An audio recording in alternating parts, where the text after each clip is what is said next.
dhe miratimi i ndryshimit të plotësimit të ligjit që mundëson heqjen e kufizimit të punësimit në sektorin privat për veteranët e ushtrisë shqiptare të Kosovës që janë përfitues të benefitit të veteranëve.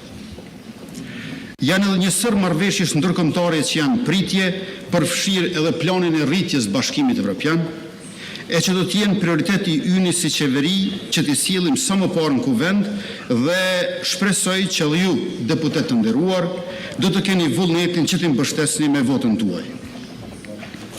4 vitet e fundit kemi ndërtuar me krejt çfarë kemi ditur e mundur themelet e një Kosove më të drejtë, më të fortë dhe më gjithëpërfshirëse. Kemi pasur rritjen ekonomike më të lartë në rajon përkundër sfidave globale, me një rritje mesatare prej 6% duke mos rënë asnjë vit nën 4%.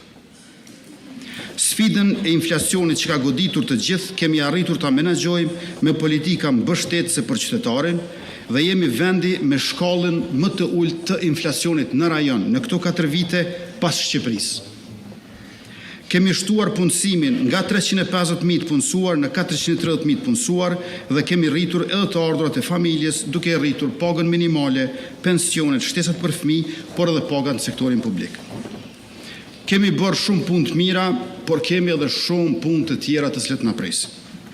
Kemi liberalizuar vizat në zonën Schengen dhe tani pasaporta jonë e shtetit tonë të përbashkët është më e fortë se kurrë. Kemi përmirësuar imazhin e vendit duke u ranguar në top lista për siguri dhe rend, siç ishte ajo e Institutit Gallup, dhe kemi siguruar edhe vlerësimin kreditor sovran 2B- që nuk është keq për fillim, gjë që na hap dyer të reja për investimet të huaja direkte. Rritja ekonomike po vazhdon, megjithëse kemi qenë qeverinë detyrë. Në 3 mujorin e dytë ishte 4.58% të bruto produktit vendor, dukshëm më e larta në rajon, dhe kjo për ata që shpesh e kontestojnë është shkalla e rritjes reale, pra pasi që të hiqet inflacioni. Llogaritja e rritjes për 3 mujorin e tretë publikohet në dhjetor, e që gjithashtu pres të jetë sepse këtë e konfirmojnë edhe Fondi Monetar Ndërkombëtar dhe Banka Botërore. Është në dorën tuaj të nderuar deputet që të na mundsoni që të vazhdojmë punët e mira për vendin. Normalisht që për gjitha veprimet, punë dhe arritjet e qeverisë, edhe mund të kemi mos pajtime. Por kjo është vlera e demokracisë. Demokracia ka zëra të ndryshëm, ide të shumta dhe debate të forta. Kjo nuk është dobësi, kjo është fuqi. Mos pajtimet janë thelbi i sistemit demokratik, por ato nuk bën të bëhen pengesë për të vepruar bashkë në çështjet madhore dhe për të ecur përpara si shoqëri dhe si shtet. Ne jemi vendi më demokratik në rajon, një arritje kjo e përbashkët e qytetarëve dhe institucioneve tona dhe të gjitha partive politike në Kosovë.